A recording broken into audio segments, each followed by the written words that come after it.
Ready to go. Yes.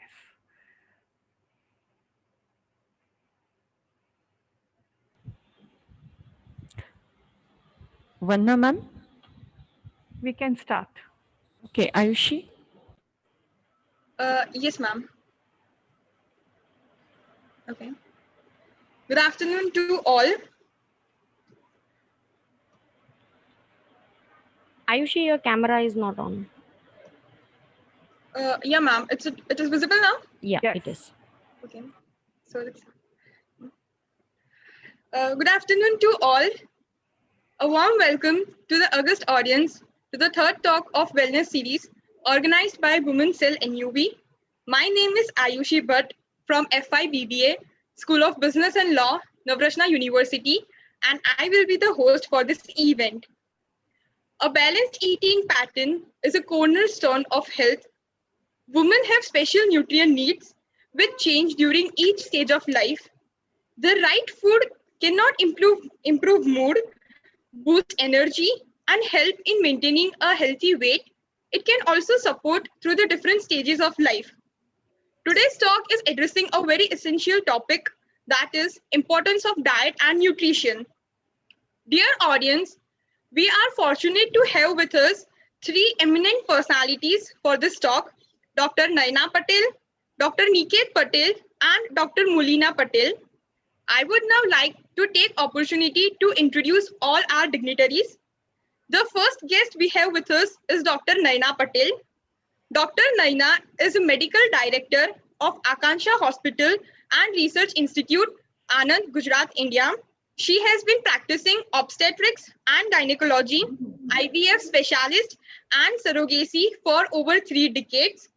Madam offers premarital and prenatal counseling, infertility treatment, normal and complicated deliveries, endoscopic, open gynecological, aesthetic gynecology, urogynecology surgeries, to name a few. We are glad to have you with us, ma'am. The next speaker we have with us is Dr. Niket Patel. He is an MD, obstetrics and gynecology. He is director, consultant obstetrician and gynecologist, infertility specialist, and an endoscopic surgeon. He holds diploma in specialist areas of surgery and reproductive medicine from prestigious universities. He is recipient of the B. Nirmala Swamy Gold Medal for MD Obstetrics and Gynecology in 2016 by Governor of Gujarat, Shri O.P. Kohil. His areas of interest focus on endoscopy, fertility preservation, infertility, PCOS, and endometriosis. We are honored to have you with us. Next, we have Dr. Mulina Patel with us. Dr. Mulina Patel is a consultant obstetrician, gynecologist, and infertility specialist, and an assistant professor at Sri Krishna Hospital and H.M. Patel Center for Research and Higher Education, Anand, Gujarat. She is also a fellow cosmetic gynecologist. Madam had a diploma in reproductive medicine from the Kiel University, Germany. Madam also works as an infertility consultant at Charuset Hospital, Changa, Gujarat. Ma'am and sir, it's a pleasure to have you among us this afternoon. Before we begin with the session, I would request the audience to post their queries and questions in the chat section. They shall be addressed at the end of the talk. Now it's time for the most awaited talks. So I request Dr. Naina Patel to take over the session. Good afternoon, everyone. At the outset, I would like to thank Navrachna and the team for having us over here today to speak on the importance of diet and nutrition in life. We all know that the gut microbiota, the gut microbiomes are very, very important in life. And one of the major factors that impacts this gut microbiota, which can give rise to dysbiosis, is the diet and the lifestyle. Whatever age, it evolves from the newborn baby and it keeps on changing during the lifetime till the person gets old. And whatever you eat, whatever you drink, and also your lifestyle, the method, the timing when you eat, what is the amount you eat, etc., has a huge impact on all your overall wellness. If you get sick also, it could be the gut which has gone wrong. And even if you have some diseases, especially the neurological diseases, infertility, polycystic ovarian syndrome, this obesity, it's all linked to this. So today, we will have a very good insight into the problem of diet, nutrition, and its impact, and how we can improvise and how we can take care of it. Dr. Niket will take one lecture, which will be mainly for people who are less than 40, and then Dr. Molina will take another talk. So I hand it over to Niket to start his talk with the permission of the chair. Yes.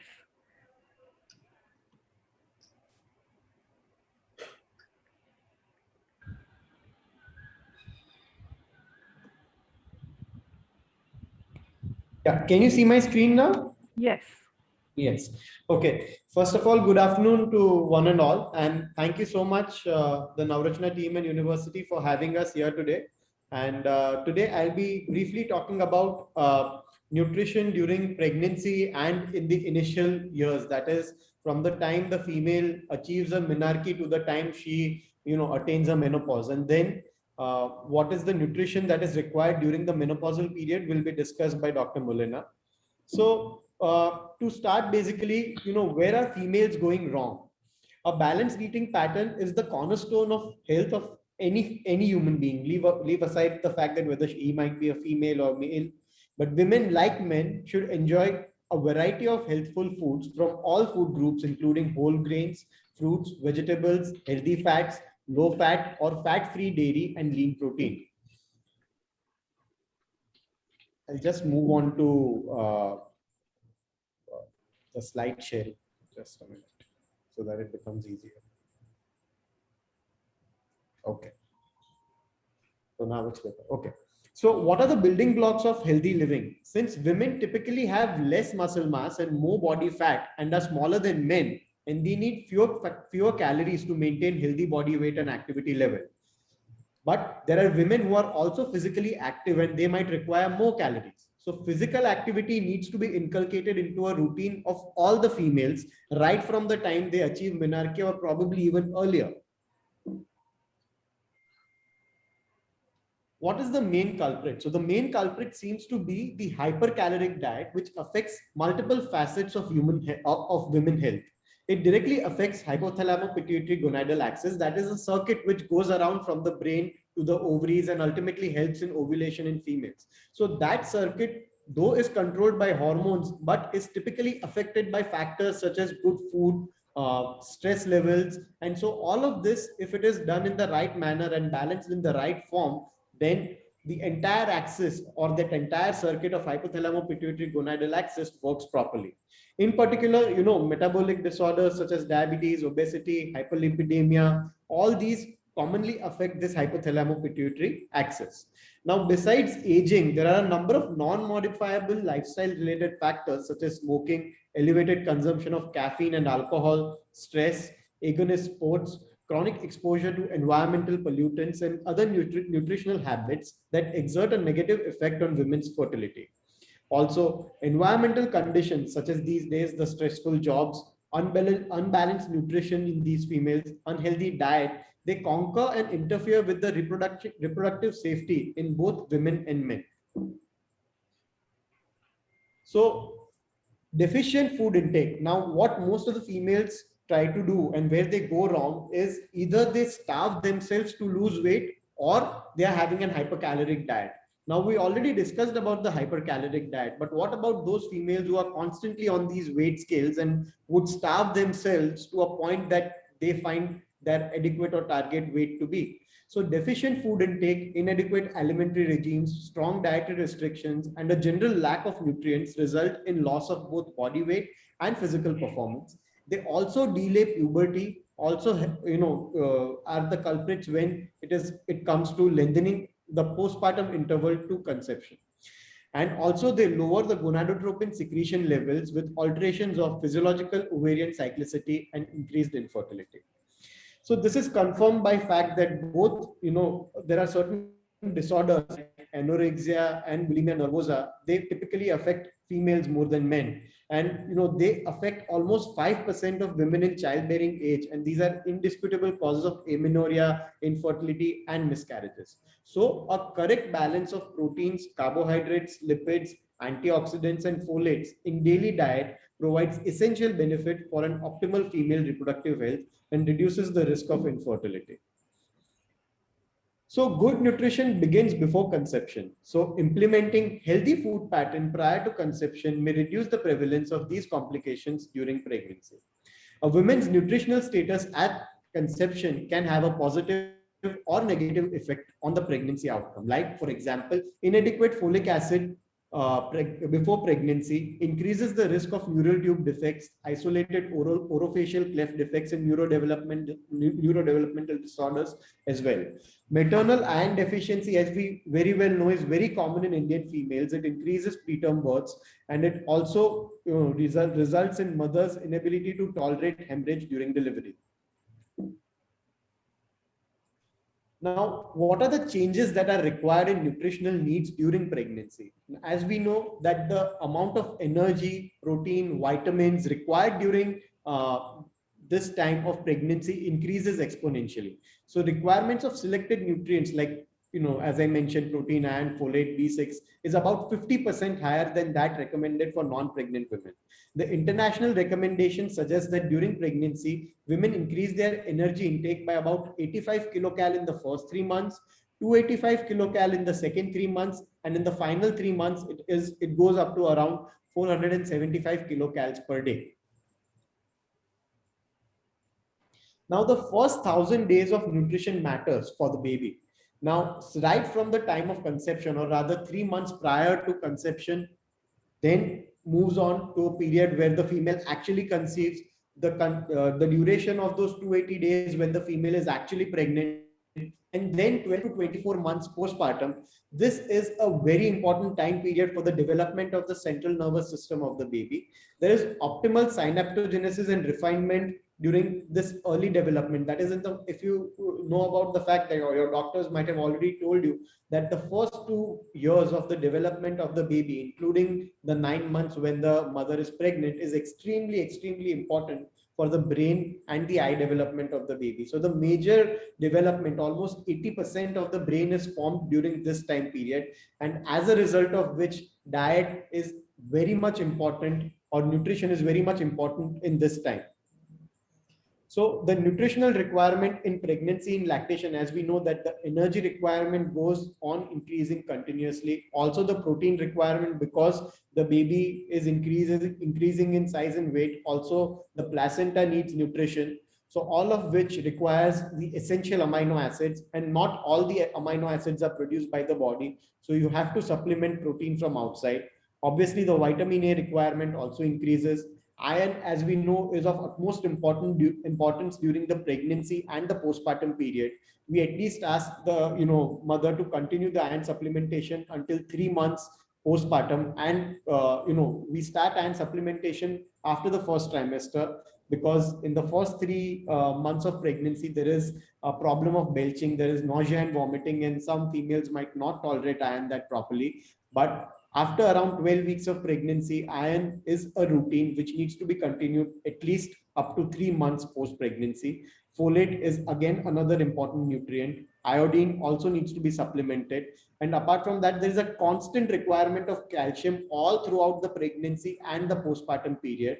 And zinc, as we know nowadays, that zinc is this latest component which needs to be added, and all the medications nowadays are fortified with zinc. So your iron will always be the iron tablets that are available over the counter, they have zinc composition in them. Also the calcium would have some zinc supplementation. Nowadays the Indian government is also promoting many foods which are fortified with zinc. The problem with the Indian diet sometimes is that because Indians are predominantly vegetarians, the amount of vitamins in terms of vitamin B1, B6, B12 and the zinc that we get is comparatively less than the Western diet. But if the Indian government now is acting so much and is also thinking of getting eating food which are fortified with zinc, then that will bring on a big change and help all the females in the reproductive years. So these are the recommended daily allowances for B6 and B12, and also omega-3 fatty acids, which is a very important nutrient for pregnant females.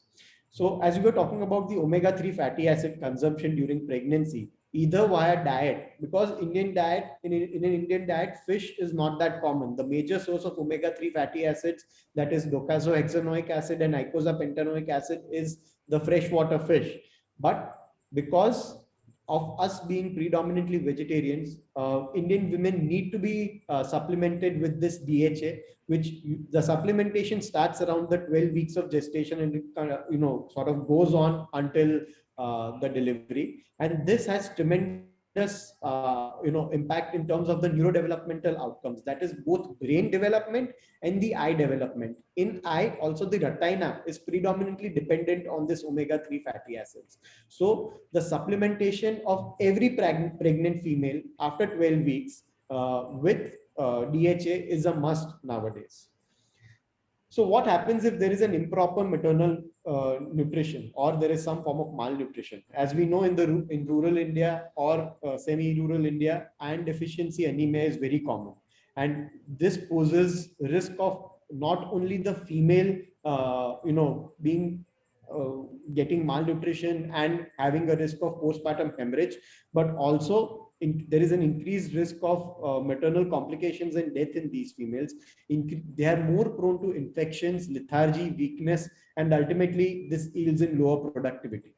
For babies, there is an increased risk of fetal, neonatal, and infant deaths, birth defects in these babies whose mothers have iron deficiency anemia, and also intrauterine growth retardation, low birth weight, prematurity, all comes with it. There is substantial amount of brain damage and cretinism that also occurs in females with iron deficiency anemia. Folic acid, women of childbearing age should be supplemented with folic acid as early as possible. We usually start folic acid for any females from at least 3 months prior to the time when she is actually planning to conceive. And this helps the females or the couple to avoid any sort of neural tube defects. And also it is said that when you ensure enough folic acid is being supplemented, it also helps in the proper fetal heart development, and it prevents any form of congenital heart disease. So the latest research confirms that folic acid supplementation in periconceptional period, either alone or in combination with other vitamins and minerals, can prevent neural tube defects.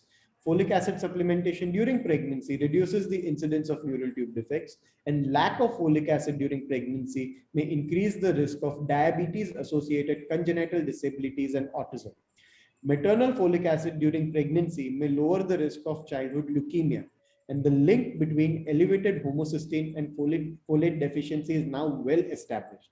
As we know, hyperhomocysteinemia is an important cause of recurrent pregnancy loss or recurrent abortions, and also sometimes infertility. And this needs to be corrected with not only folic acid, but an active form of folic acid, which is now called as L-methylfolate. And this substantially reduces the risk of stroke and other adverse cardiac events. So what are the clinical evidences? In this prospective study of approximately 100 pregnant women, it was found that vitamin B12 deficiency is more common among Indian pregnant women as compared to folate deficiency.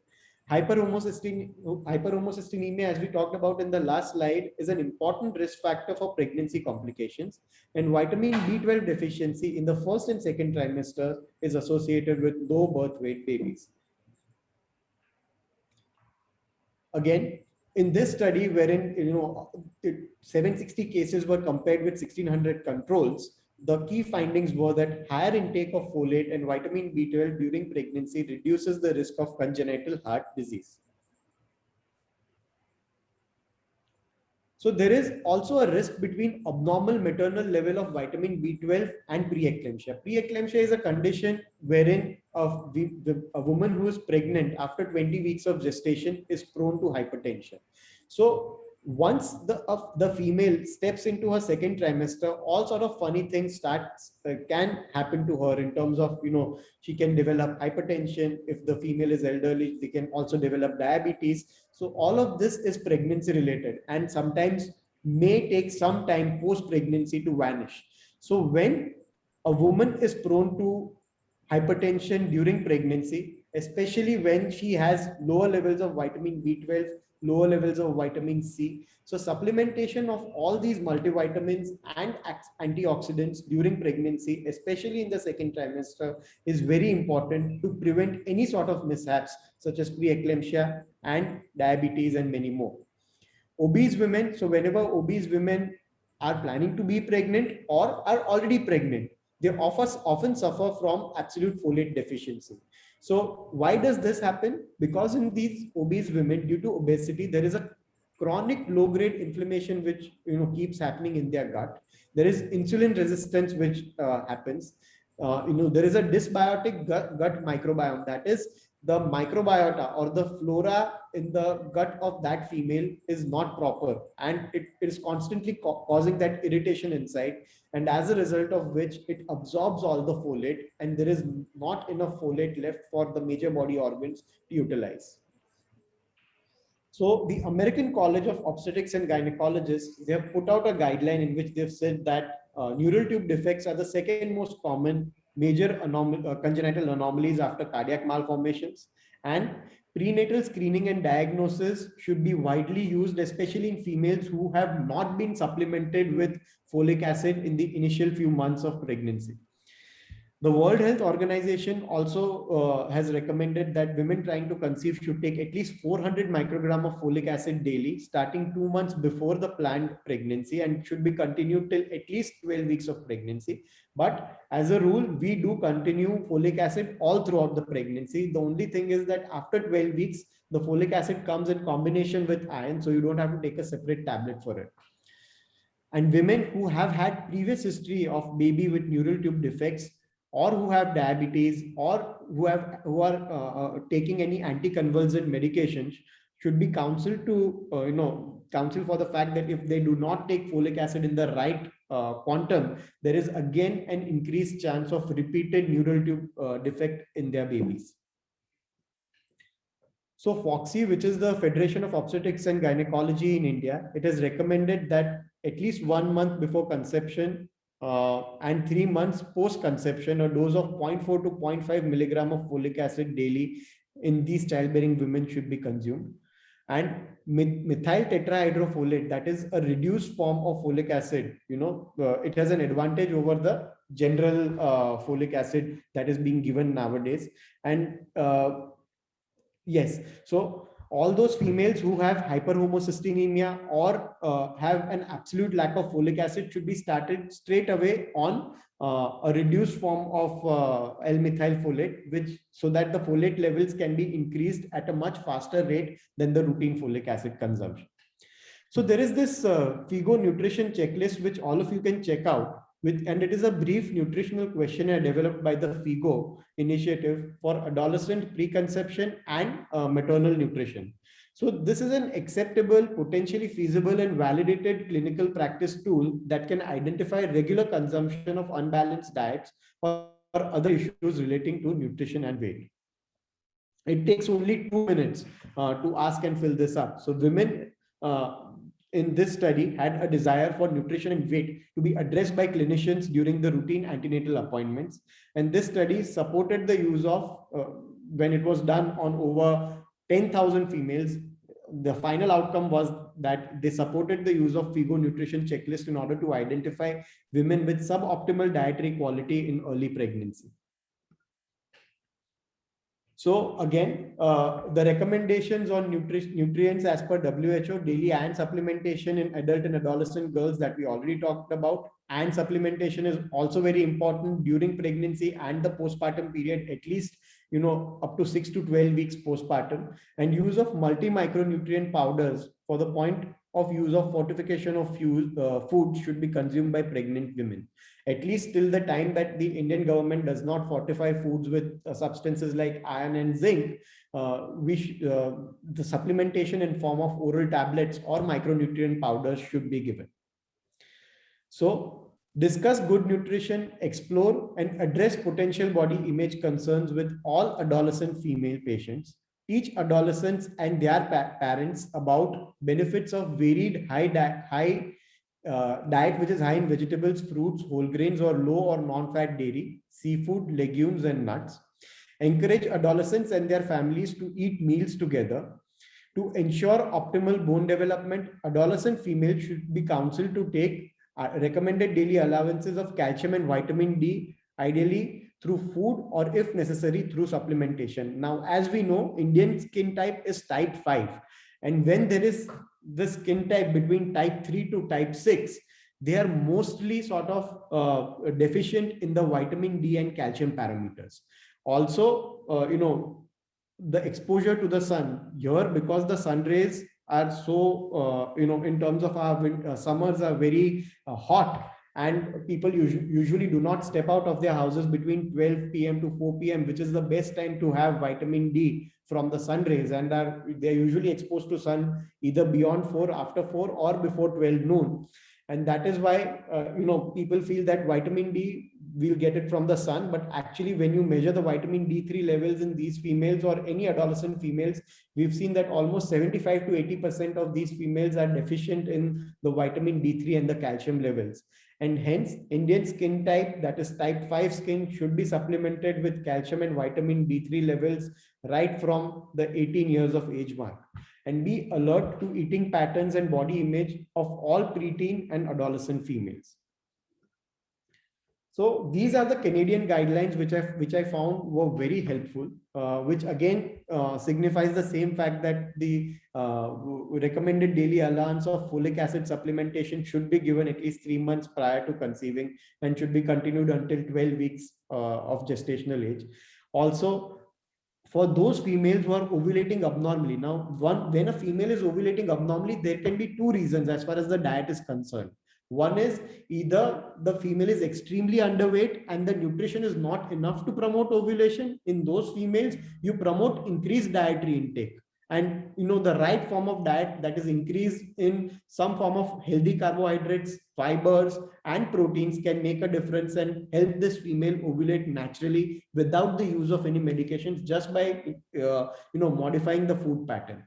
For those females who are ovulating abnormally due to a higher weight or a hypercaloric diet, a proper weight management strategy should be employed for them.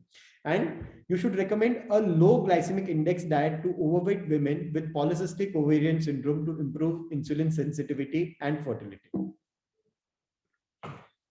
So regarding nutrition in pregnancy, support women in understanding how to meet recommendations for specific nutrients of concern during pregnancy, which include folate, iron, choline, omega-3 fatty acids, and iodine. Emerging evidence suggests that choline, omega-3 fatty acids, that is DHA, iodine are important nutrients that may be limited in the diet of these pregnant women, and hence they should be encouraged to have all these nutrients either through the food, and if not due to any form of hindrance, they should be supplemented with these nutrients in the tablet or medicative form. In the postpartum period, we should advise lactating females to provide their infants with 400 international units of vitamin D per day. That is, nowadays recommended by all the neonatologists and pediatricians. The PCOS diet. So this is a condition where 1 out of 5 females, or approximately 20% of females, are suffering from PCOS nowadays. And PCOS females, not only when they are pregnant, but as soon as they achieve their menarche and have all sort of menstrual problems, a proper diet, a balanced diet helps them in a great way, and it goes a long way in normalizing at least the metabolic disorder part of it. Some part of PCOS is genetic and cannot be changed. Some part is metabolic and which can be changed with a healthy diet routine. So 3 types of diets have been suggested for females with PCOS to manage their symptoms. Number 1, it should be a low glycemic index diet. So the body digests foods with where the GI motility is slow, wherein if the food goes too fast in the GI tract, it has no time to digest. But a low glycemic index diet travels very slowly through the gut, and as a result of which all the nutrients can be absorbed properly. Again, the second form of diet, an anti-inflammatory diet such as berries, fatty fish, green leafy vegetables, and olive oil. Basically, a Mediterranean diet may reduce inflammation-related symptoms. And the DASH diet, you know, as most of the hypertensives are being prescribed, that is dietary approaches to stop hypertension. This diet reduces the risk or impact of the heart disease, and it also helps to manage PCOS symptoms. In PCOS, the estradiol level, the LH level is on the higher side, and these females are at a higher risk of developing any heart complication in further in their life. So giving them a DASH diet also improves their metabolic index. Thank you so much for your patient listening. Thank you, sir. I would now like to invite Dr. Moolina Patel to share her insights.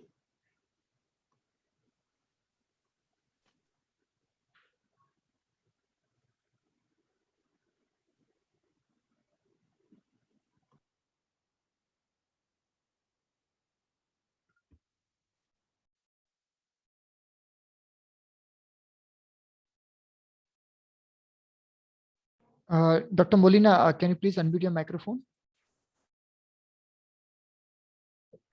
You'll see Yes, the screen is visible now. Yes, ma'am. Sure.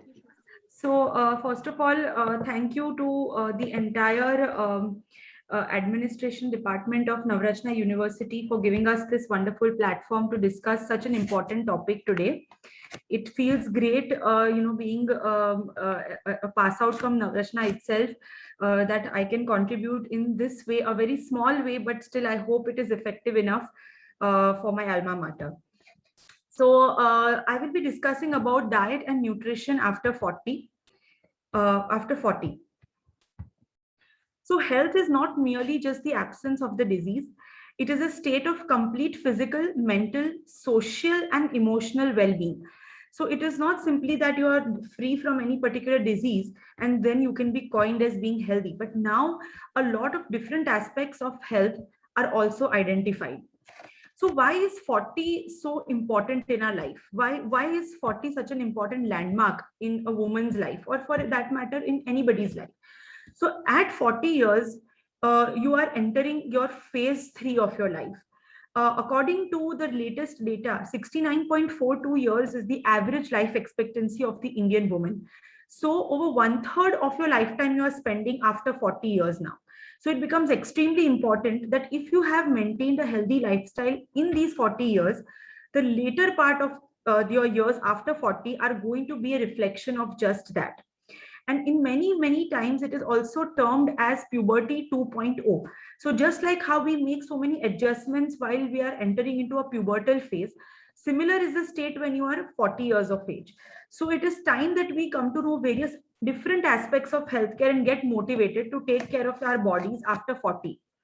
So we all know that, you know, menopause is an important part of a woman's life after the age of 40, but it just doesn't come to you immediately. There is a phase, it's a transitioning phase, and slowly and gradually the woman enters into menopause.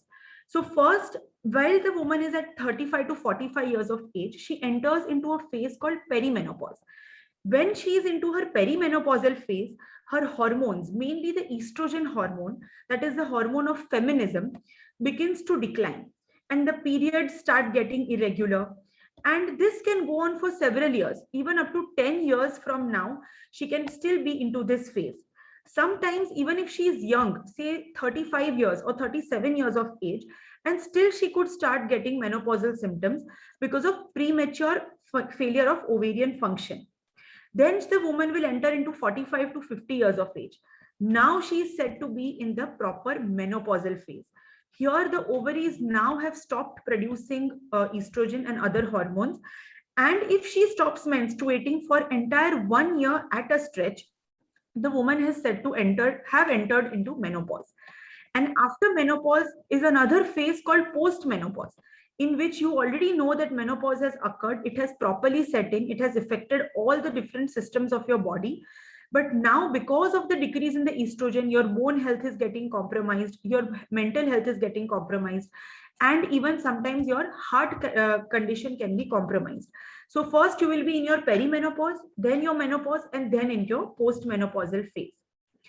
So 40 years is actually the start of your perimenopausal age. This is when you will start to notice that now periods have started to get little irregular. You are now bleeding every 3 months or 4 months, or sometimes every month also, but for a fewer days, or you are getting 2 times menses in the same month. Now you are noticing that in spite of being in a cold room, suddenly you are feeling extremely hot, getting irritable sometimes at even simple things which did not trigger you before. Your vagina is now starting to get dry. You are not able to have a healthy sexual life as you did few years back. You may have some disturbed sleep on some days in a week, and you are finding difficulty in maintaining your weight. You are finding it difficult to have weight loss. So when you are 40, not only these bodily changes are occurring, and you're observing them, but at the same time your life which has happened, which is your lifetime routine rather, which you are living in for so long, starts taking a toll on you because of your bodily changes. The jobs become demanding. The kids also get a little rebellious because now they are in your teenage family, in their teenage age group. Also, family adjustments are there. At the same time, the woman is adjusting with her own body. And again, the vaginal health issues, sexual life is compromised. So overall, you now know that you have entered into perimenopause. Apart from the various different aspects of dealing with this phase, today's lecture is primarily focusing on only the diet and nutrition part of this phase. So according to the Indian Menopausal Society, it's a simple 3-step way that you can manage your life after 40. You have to eat right, you have to exercise right, and you have to take the necessary medications, both for prevention as well as for cure. Now, if you look at the food chart, we already know that what foods to avoid and what foods to take into abundance and what foods to take into moderation. But the most important thing is that the rule is the same even for women that are in this age group.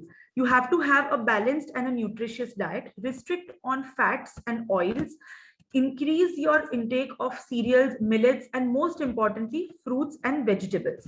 Quantity has also been given according to the guidelines, that is, restrict your sugar up to 20 grams, fruits and vegetables at least up to 100 and 300 grams respectively, and a major chunk of your fuel source should be in the form of healthy, homegrown or local cereals and carbs.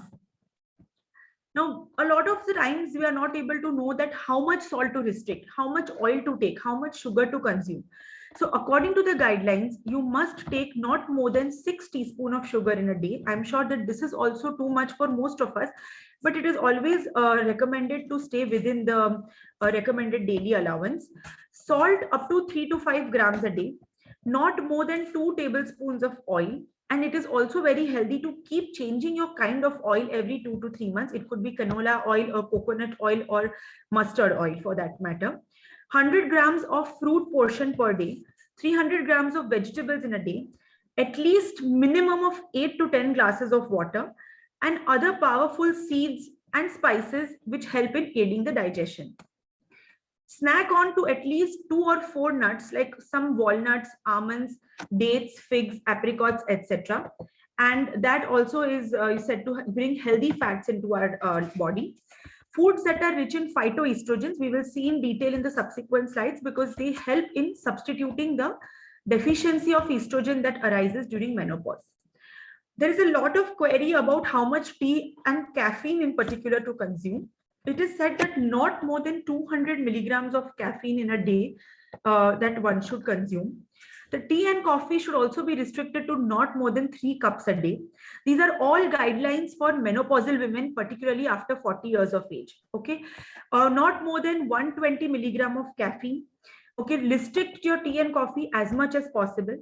Consume a minimum of 500 to 600 milliliters of milk or low-fat curds because that will help you to bring calcium into the body, and support it with vitamin C-rich fruits and vegetables that favor the calcium absorption. So we all know that tea and coffee, particularly not more than 3 cups in a day. So we all know that when we get old, osteoporosis sets in. Now, how are you going to measure osteoporosis? It is done by a simple machine called a DEXA scan. It's a portable machine which can be easily available in a hospital nearer to you. You simply put your feet into the machine and it measures the density of the calcium in your bones. The normal value is 0 to 1. And if it comes to be between 1 to 2.5, that is osteopenia. That is an earlier form of osteoporosis. That means your bone density has just started to drop. But if the score is less than 2.5, that means full-blown osteoporosis has set in. And now we have to be very careful because after menopause, bones become brittle, calcium density in the bones become less. You're more prone to fractures. You're more prone to falling down and hurt your bones. So which supplements you should take?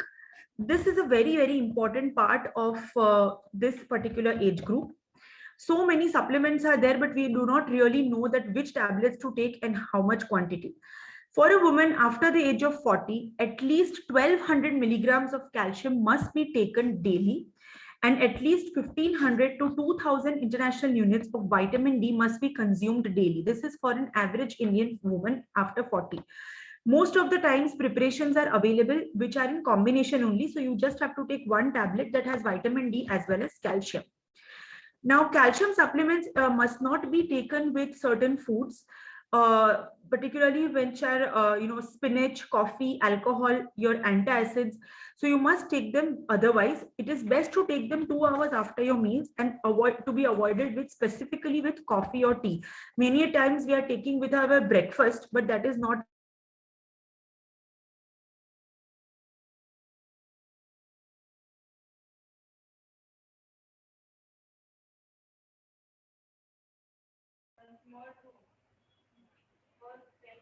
a good healthy idea. Correct. The intake is also low. Sun exposure is compromised because of this rainy season, and skin becomes dark, pigmented, and so there's a lot of pollution also. So it is always a good idea to supplement the extra unmet need of vitamin D from the tablets and supplements. Between 10 a.m. to 3 p.m., the density of sunlight is quite high. So 20% of your body surface area must be exposed so that for at least 30 minutes so that you are able to accumulate good amount of vitamin D in the gut itself. But this will be largely varying with season. Now, you know that commercially available vitamin D3 tablets and powders are in the strength of 60,000 units. They're simply granules which you can mix with water or milk, and you can consume them even once in a week if somebody doesn't want to take everyday tablets. So you can only take them once in a week. It's a small 1-sip bottle which is easily available in the market. But for what to do for all those women who are already having a lot of deficiency? The normal level of vitamin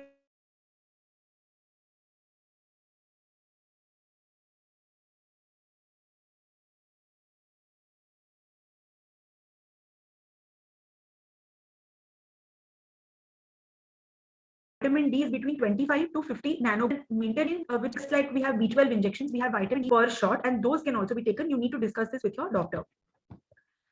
Now, another very, very important element or nutrient which is important for menopausal and perimenopausal women is omega-3. We know that perimenopausal age group also takes a toll on our mental health. You know, we feel depressive, we feel very low because of the hot flushes and other vasomotor symptoms. Most of the times we are not in the best of the mood. So omega-3 in this context is set to boost your mental health and overall mood. Tablets are also available in combination or standalone tablets of up to 1 gram per day. They must be taken every day by these women. There are certain plant-based sources also like broccoli, flax seeds, spearmint, cauliflower, chia seeds, walnuts, spinach, pumpkin seeds. These are all excellent sources of omega-3 and they must be consumed in your diet. But supplementation is always a good idea. So 1 gram per day omega-3 tablets must be consumed. Antioxidants. Antioxidants are very important because as we age, it's of course very, very natural to age and it's absolutely graceful to age. But because of the presence of stress, pollution, lack of proper sleep, a lot of free reactive oxidative species are released in our body. And these are the ones which are responsible for aging as well as organ damage. So common antioxidants like vitamin A, C, E, coenzymes, especially coenzyme Q10 and lycopene must be consumed because they will nullify the harmful effects of these free radicals and they will help you to maintain a good health. It is also important that when you nullify the effect of free radicals, your skin improves, hair fall improves, your sexual health improves, and overall your aging becomes a little bit slowed down. So these antioxidants are also available in the market. They are single tablets that have combination of all these antioxidants, and you can easily discuss with your doctor and consume one tablet in a day. Now, micronutrients. Which micronutrients are we going to consume? There are a lot of micronutrients, and many a times most of you must be taking this 1 a day tablet daily. But according to the guidelines, the recommended daily allowance is according to this list. It's a very, very extensive list, but you can see that everything is needed in its own quantity, whether it's calcium, phosphorus, magnesium, manganese, copper, and so on.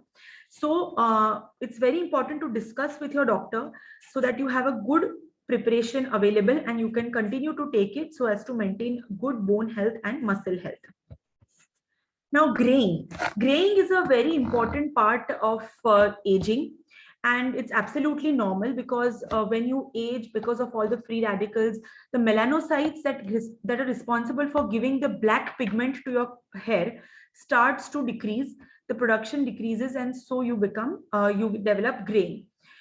Two particular vitamins which are very, very important to slow down graying is vitamin B12 and vitamin B5, which is pantothenic acid. B12 is very, very commonly available and it is present in most of your supplements. So 1200 micrograms per day is the requirement daily, recommended daily allowance for B12 daily. But as far as pantothenic acid is concerned, you may have to take a separate tablet.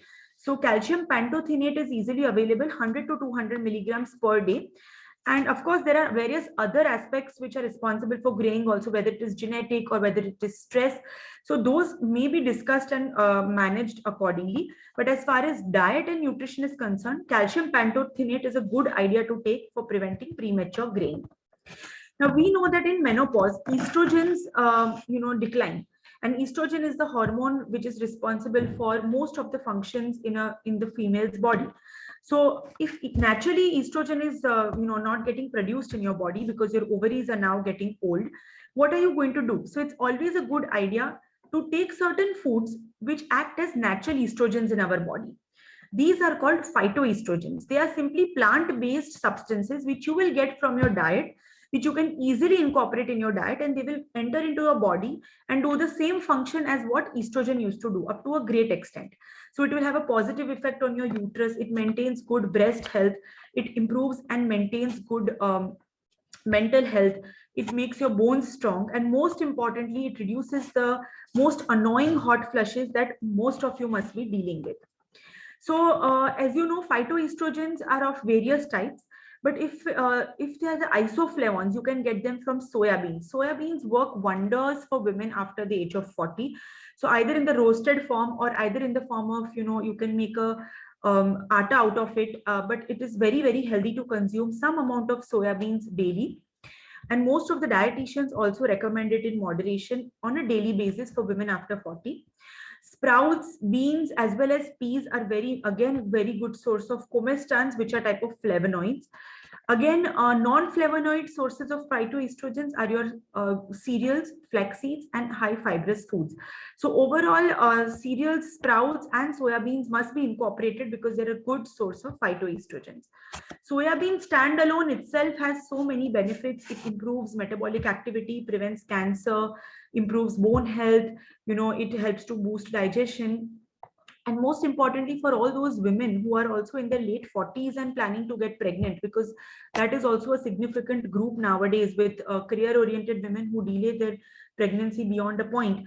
A regular consumption of soybean a few years before you plan your pregnancy is always a good idea. Now, weight gain. lot of women are also constantly dealing with weight gain in most of their lives, but in this particular age group it becomes very difficult to lose weight. Why? Because estrogen hormone is responsible for breaking the fat in your body, and now this hormone has started to decline, so the body starts accumulating a lot of visceral fat. So you start noticing that there is a particular tendency to put on weight along your trunk and towards the center of your body, and this fat is in turn going to give rise to other cardiovascular problems, metabolic problems, and diminished quality of life, self-esteem, and sexual health. It is said that losing only 5% of your weight has so many beneficial effects, mainly on your lipid profile. It decreases your cholesterol, your triglycerides, increases your good cholesterol, it balances your body sugars and decreases and improves your sugar control, and overall general well-being is ensured. So even if you do a 5% weight loss, it shows a great positive effect on all the systems in your body. Now, how are you going to lose this weight, and how are you going to manage this? Overall, sticking to certain portions of the nutrients, whether it's macro or micronutrients, and you should be fine.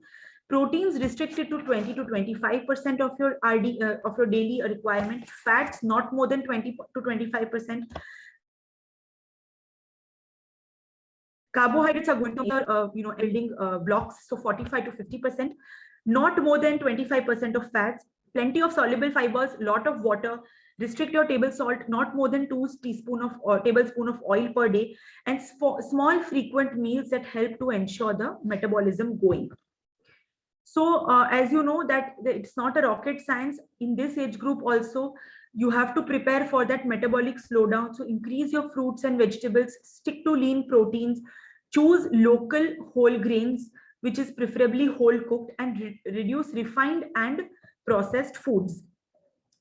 There is a lot of hype about intermittent fasting these days, and this during menopause also has a lot of beneficial effects.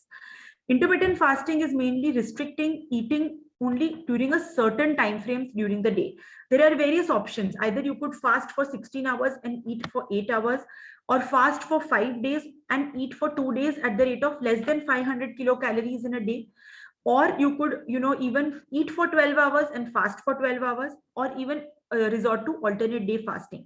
However you do it, but there are studies that prove that it improves memory, it helps to utilize your already stored visceral fat that you have accumulated so far, and it must not be done for patients who are diabetic, because it will all take your sugars on a toll.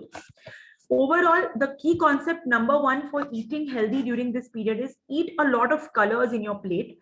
Okay, what should look good and colorful on your plate is also going to be beneficial for your body. Nothing that comes out of a packet, so no packed candies, chips, and colas and all that.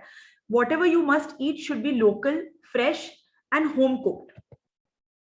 In these COVID times, you could also incorporate a lot of immunity boosting foods, whether it is ginger, lime, orange, garlic. So these are all what we call the Dadi Ma ka nuska. Everybody knows that which are the immunity boosting foods: almonds, walnuts, tulsi leaves, turmeric, and all these can also be consumed, and they are going to be also beneficial for you during this age. How much to eat? It should be a mindful eating. You must not stuff yourself till the time that you are not able to move. Eat just a little bit less than full. And as Rujuta Divekar says, you must eat slowly, savor all the senses, and sitting down is the best way to go about for eating. How much to eat and when to eat? So eating must be, you have to eat it early, way before bedtime. It is not very healthy to, eat and immediately sleep. It's always better sometimes to finish off your dinner even before, sunset, that they recommend. Never to skip meals, never to go on crash diets, and whatever concept of fasting you are incorporating, whether it's intermittent fasting or following your circadian rhythm, that is eating with sunrise and stopping after sunset, or you are following a Mediterranean diet or a paleo diet, but you must stick to it and follow it with consistency. As far as menopausal women are concerned, these three food types or food families are very, very important. First is dairy. Dairy, because that includes your cheese and milk products. They are a rich source of vitamin A, D, and calcium, which is so much required for you in this time, because your bone health is now going to get compromised because of reduced estrogen. The other is omega-3. As we discussed before, it reduces your night flushes, hot flushes, and your night sweats. So broccoli, flax seeds, walnuts are always a good idea to incorporate in your daily diet. And the last is fruits and vegetables. As it is beneficial for everyone, particularly after 40 years of age, it's going to improve your metabolic health, reduce the risk of cancer. And most importantly, it's a rich source of collagen, which is responsible for wrinkling of the skin, hair loss, vaginal health. So overall, that helps to replenish that.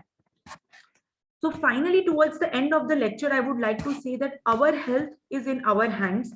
Getting the right information at the right point in your life is very, very important. Most of the times, all the information is there, but we are so lazy to incorporate it in our diet and into our lifestyle. You know that a lot of film stars are also there. All these women are after more than 40 years of age, and most of them have aged so gracefully. If they can do it, even we can do it. There are various other aspects of menopause also, that is how much of physical activity, what lifestyle changes, which other medications, how to screen for cancer, how to maintain vaginal health, and various other essential aspects. But we are coming up with the next series on the 25th where we can discuss this in detail. As of now, I would like to rest my lecture. So thank you very much for your patient listening. Thank you, ma'am and sir. Our provost, Dr. Nilay Yagnik, has joined. So before proceeding with the discussion, I request sir to offer his remarks.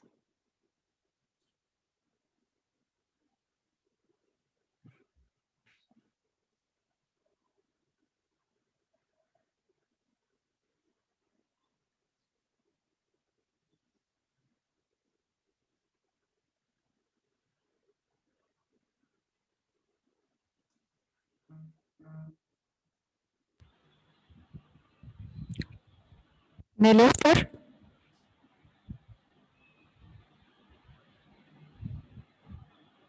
Vandana ma'am, is sir there? You just give your blood sample and then we talk to you. Sure. Vandana ma'am. Welcome. Take care. Bye-bye. Dinesh sir, can you please unmute Provost sir?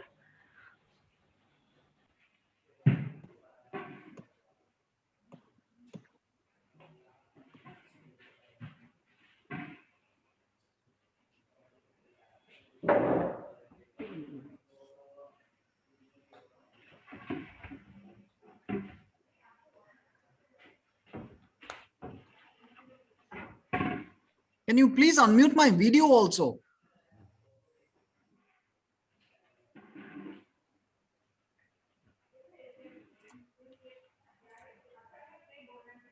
Dinesh?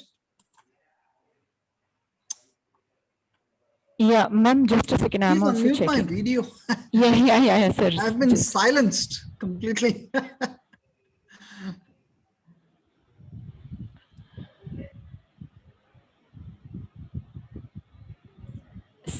Yeah, good. Thank you. Thank you. And sorry to keep all of you waiting. All these technical difficulties were there. Thank you so much. All the guests, Dr. Molina Patel, Dr. Naina Patel, and Dr. Niket Bhai, for joining us today and giving us insights into diet. And it's very important for everyone.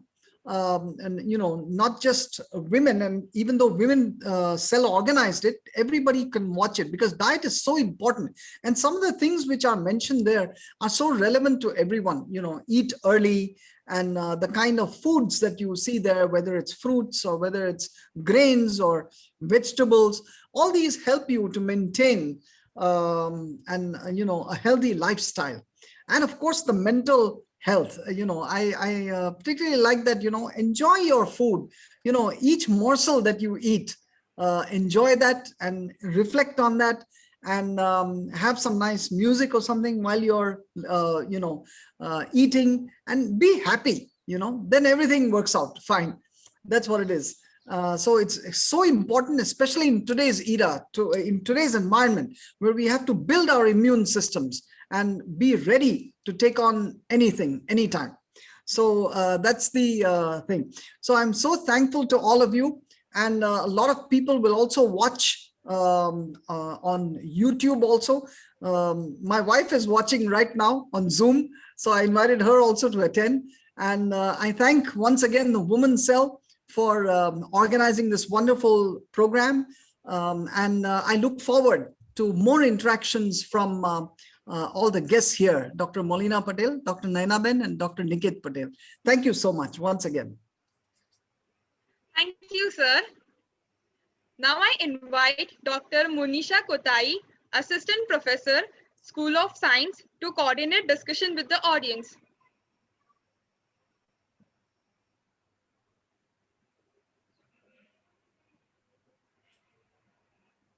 Monisha ma'am, you are muted. Yeah, hello. Can everybody hear me? I was not able to unmute. Okay. Okay, thank you. Thank you, Ayushi. So what an apt and insightful talk. We've always known about the problems associated with women's health, but today we saw very simple solutions to women's health issues, and that too from a very different perspective. So on behalf of the Women's Cell and Navrachna University, I thank Dr. Naina Patel, Dr. Niket Patel, and Dr. Molina Patel for such an enriching discussion full of great information. So now moving over to the questions.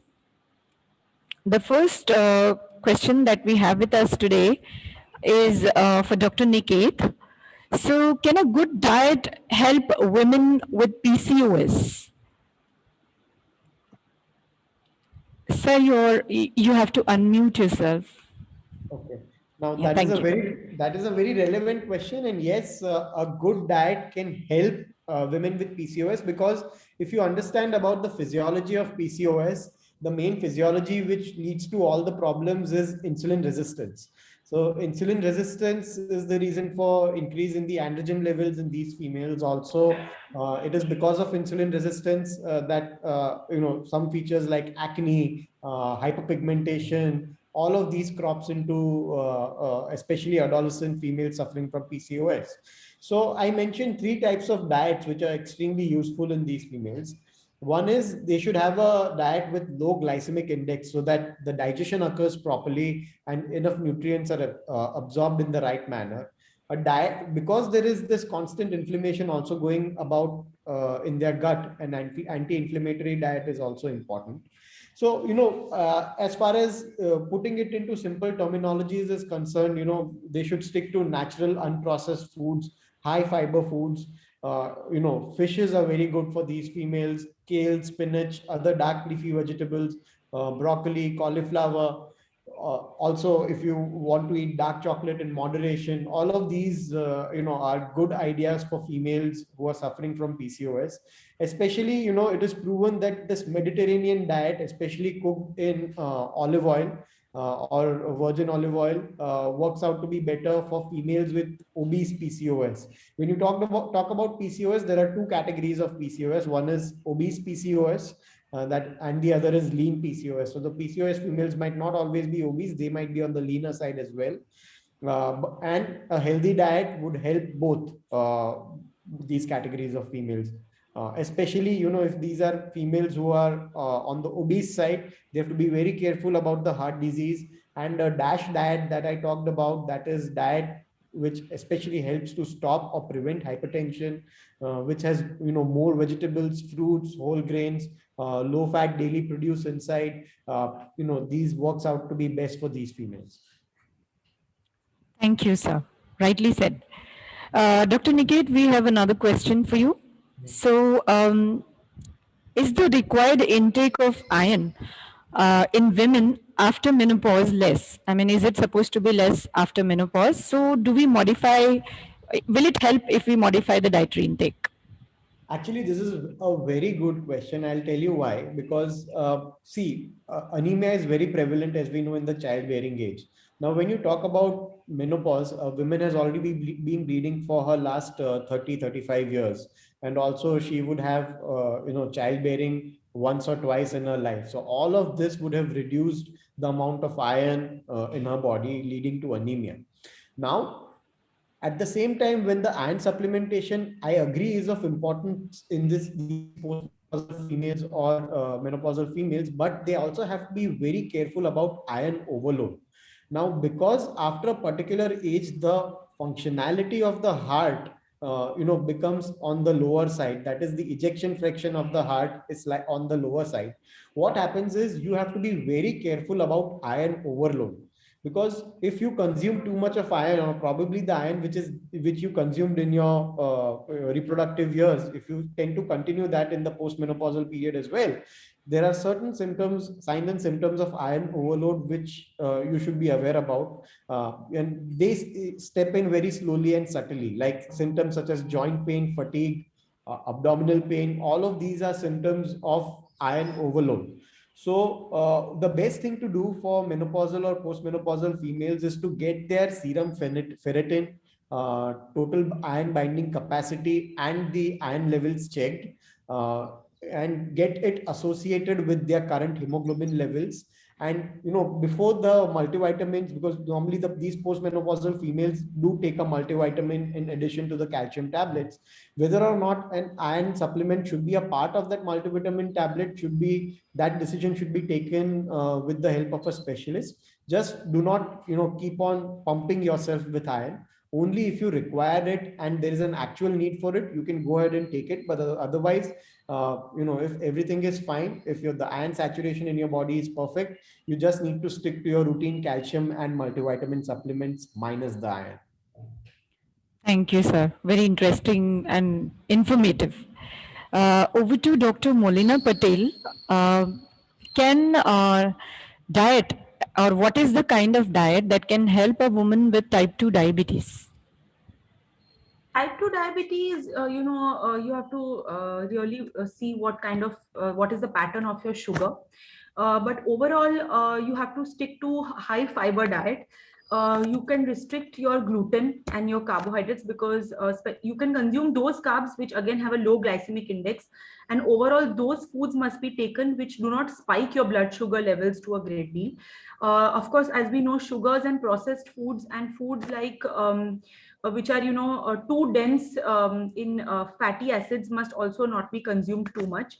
It is always a good idea to have a lot of vegetables and few fruits, but at the same time, seasonal and local fruits can be consumed by all diabetics in moderation. But it will largely depend on the sugar pattern as well as other parameters, what is the requirement and so on. It is always a good idea to get in touch with a good dietitian who will guide you for your pattern of meals. Physical activity also must be taken into consideration, because the amount of cardiovascular activity in your day-to-day life is also going to influence your sugars. And more the activity and more active you are, it's going to maintain your sugars in balance. So it must be done in collaboration with a good dietitian, I feel. Thank you, ma'am. I'm sure this information would help lots of people, because diabetes is on the rise still. Madam, there's another question for you. What kind of diet would you recommend for perimenopausal and hypothyroid females? Hypothyroidism, it's more about a lifestyle overall.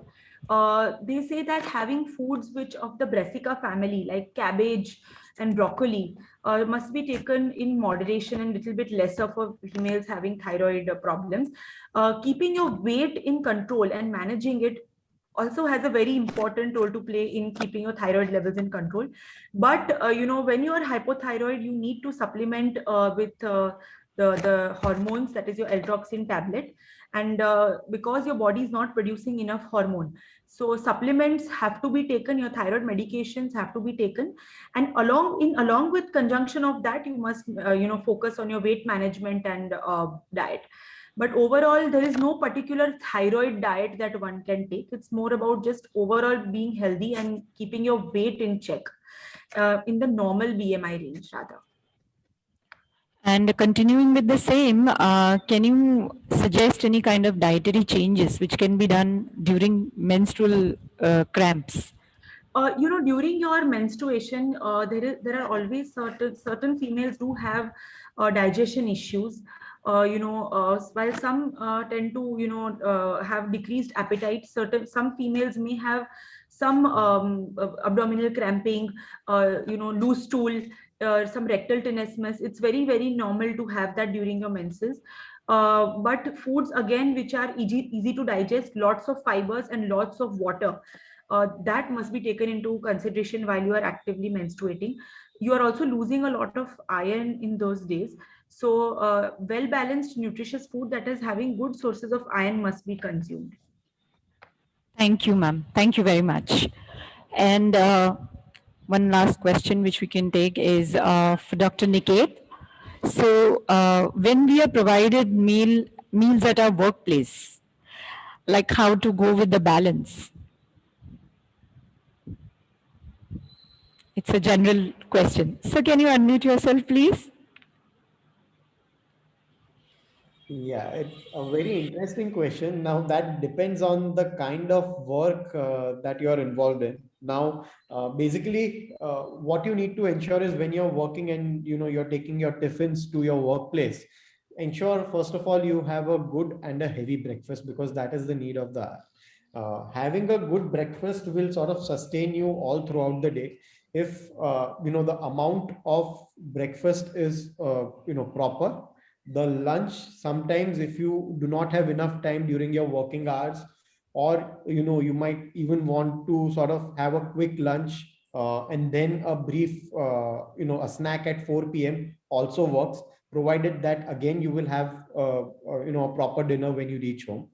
But when you're talking about what is the proper idea of lunch, I would say that you stick to the basics in terms of roti, sabji, salad. So how we recommend our patients is, if possible, have a multicolored plate. You have an orange of the carrot inside, the greens of a vegetable inside, the browns of the roti inside, the yellow of the dal inside. So if this is possible, that's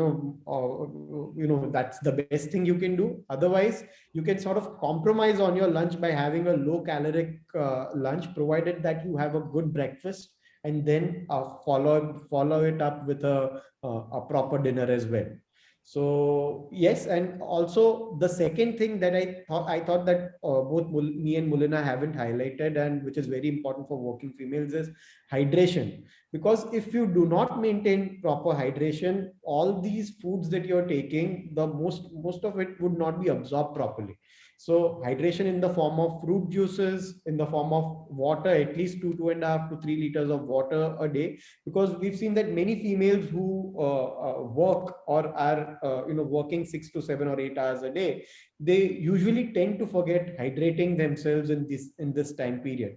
So as a result of which, there are many working females who come up to us having mild urinary problems, kidney problems in the form of stones, because the female urethra is so small and the bladder is nearby the uterus and the rectum. The infectivity of the urinary tract is much more common in these females. So it will also help in clearing of these infections. So hydration is also very important if you are looking at your working hours. Also, Dr. Monisha, I just want to add two things. First of all, regarding the thyroid diet, thyroid also has a connection to vitamin D deficiency. So a diet which includes good sources of vitamin D must be included also. So your dairy and your cheese and milk and all that.